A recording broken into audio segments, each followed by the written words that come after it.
Sir सवाल ये है कि जिन बिजनेस फैमिलीज में सिर्फ बेटियां हैं आज के ज़माने में 2025 में, वहाँ फैमिली पेट्रियार्क की मेंटालिटी अलग होती है। क्या हो रहा है, रियलिटी क्या है भारत में? देखो बिल्कुल अलग है। अगर आपका एक बेटा एक बेटी है, उससे कंपेयर करते हैं तो बड़ा क्लियर है।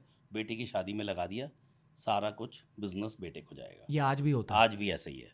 इसीलिए मैं हमेशा बोलता हूँ, आपने तो ये सोच लिया कि यार बेटी को शादी में जो देना था दे दिया, 5 साल बाद वो उठ के आ गई, लॉ तो कहता है उसका 50% है, तो लड़ाई आप लगवा रहे हो तो क्लैरिफाई कर दो। लेकिन आपका क्वेश्चन अलग है। अगर दो बेटियां हैं, उसमें दो तरीके की जो बिजनेस ओनर्स हितों से मैं बात करता हूँ। एक बोलते हैं भाई ऐसा है, दोनों बेटियां हैं, एक बेटी बिजनेस में इंटरेस्टेड है, एक नहीं है, लेकिन शेयर ऑफ द बिजनेस दोनों को बराबर दूंगा।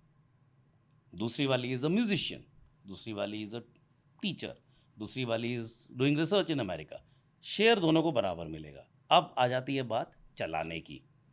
कुछ लोग कहते हैं मैं सन इन लॉ को इन्वॉल्व कर लूँगा, आई हैव नो प्रॉब्लम।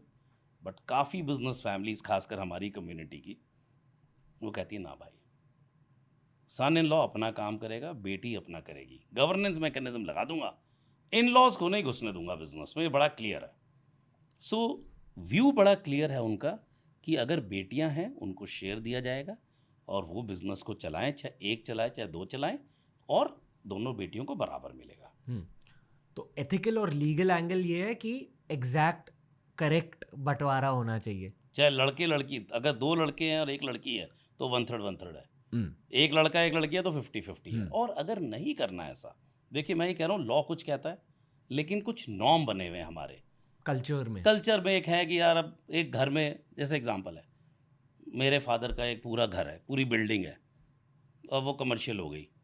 अब माँ बाप तो मेरे साथ ही रह रहे हैं ना, तो बेटी कहाँ से आएगी? उसको तो दे दिया मैंने, तो मेरे नाम पे ही होगी ना। एक मैं एक घर का एग्जांपल दे रहा हूँ। ऐसी बिजनेस का बेटा संभाल रहा है ना, उसकी तो शादी हो गई। पर मैं ये कह रहा हूँ, लॉ जब से चेंज हुआ है, और मैं हर एक बिजनेस फैमिली से, बिकॉज इस कोर्स में भी, अदरवाइज कंसल्टिंग, मेरे से सबसे पहले मैं पूछता हूँ भाई ऐसा है, विचार बनाया कि नहीं? नहीं सोचा, नहीं इसके बारे में। क्यों नहीं सोचा भाई? सोचो, डिस्कस करो, डॉक्यूमेंट करो और कन्वे करो कि ये प्लान है, बेटी को नहीं दूंगा, या 50% नहीं दूंगा, 25% दे दूंगा क्योंकि बेटा चला रहा है। It has to be fair and equitable. देखिए एक वर्ड है इक्वल और इक्विटेबल। इक्वल की बात नहीं हो रही है, it has to be equitable, means it has to be fair, it has to be based on some formula और some method. It can't be arbitrary. ये बहुत ज़रूरी है लड़कियों के मामले में, क्लैरिटी होनी चाहिए। अगर बाई चांस आपके मन में ऐसा है, सबकॉन्शियस माइंड में, कि बेटी को 50% नहीं देना, तो ये क्लियर होना चाहिए क्यों नहीं देना। आई वंडर कि ऐसी लड़कियां क्या सोच रही है। I am dead sure that according to them it's a no brainer कि मेरे हैं 50%। It's a no brainer. आज की जनरेशन, जेन जी या जेन एक्स की आप बात करो, Gen Y, they know the law. And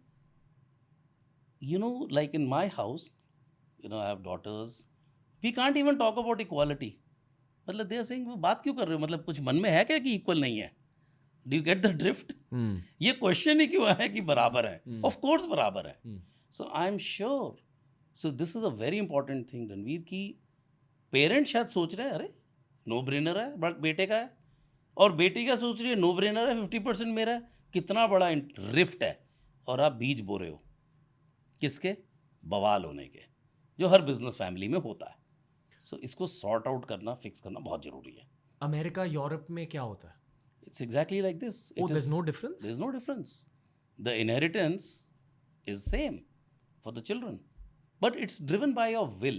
It's driven by, if there is no will, so for example, I can choose to give X or Y percentage, but this discrimination against the female children is far more rampant in India as compared to the Western countries. बदलेगा ये बिल्कुल बदलेगा। Next because generations? Business owner से जिनसे मैं बात करता हूँ, देखो क्या हो रहा है रणवीर, ये भी एक reality, I can't say sad reality, but lot of separations are happening. Divorces? बहुत हो रहे हैं। तो बिजनेस ओनर क्या सोचता है कि यार मेरी लाइफ टाइम में हो सकता है नहीं हुआ डिवोर्स, क्योंकि 20 साल बाद भी हो रहे हैं, 15 साल बाद भी हो रहे हैं। एक तो ये, दूसरा वो ये कहते हैं मेरी बेटी, in many cases they are not working financially. हर एक बाप की एक इच्छा होती है, मेरी भी इच्छा है कि यार मेरी डॉटर्स जो है ना फाइनेंशियली इंडिपेंडेंट हो। अगर किसी फैमिली में वो रह रही हैं, इसलिए नहीं रह रही कि उनका रोज़ी रोटी, वो चॉइस से रह रही हैं, प्यार के लिए रह रही हैं, फैमिली के लिए रह रही हैं। सो इसीलिए to answer your question, increasingly I am seeing the fathers also thinking नहीं यार, जैसे पहले तो ज़ीरो था ना, शादी कर दी तो सब बेटे का 100%। आई विल नॉट से the mind set has become 50-50, but in their mind it is कि बेटे को थोड़ा सा ज़्यादा मिलना चाहिए कि चला रहा है, लेकिन बेटी के नाम पे होना चाहिए कुछ। और ये बड़ा पॉजिटिव चेंज है इंडिया में, at least the needle has moved. Okay, अगला सवाल। स्पेशली अगर हम कैलकटा की बात करें तो बहुत सारे ऐसे बिजनेस फैमिलीज हैं जो 5-6 जनरेशन से अपने बिजनेसेस को ग्रो कर रहे हैं। बिल्कुल। उन सारे फैमिलीज में कॉमनैलिटी क्या है? तो देखो क्या है उसमें, क्या किया लोगों ने, या तो साथ रहो या अलग हो जाओ, बीच में मत लटके रहो। सो मैं एग्जांपल देता हूँ, भाइयों की जमरी है, प्यार है, सेक्रीफाइस कर दोगे, साथ रहो। झगड़ा हो रहा है, फादर कहेगा बेटा अलग हो जाओ। मतलब हर जनरेशन के साथ ये हर गेज किया जाता है। हर जनरेशन के साथ अलग। So if you see, same brand name के मेरे दादाजी के भाई के बेटों का भी ये ब्रांड है, मेरे दादाजी के उस वाले फैक्शन का भी ये ब्रांड है। So they may not have change the brand name, but they have divided the business over such a period of time. हमको लगता है वो एक फैमिली है, but there are various factions of the family, because they understood, they had the vision कि साथ रहोगे तो बर्तन बजेंगे, तो भैया इनको सेपरेट आउट कर दो, कोई लड़ाई नहीं हो। Option 1। Option 2, in rare cases, so suppose there are 4 factions of the family, तो हो सकता है 4 पार्ट नहीं हो, 2 इकट्ठे जिनमें प्यार है वो साथ हैं और 2 फैक्शन अलग हैं।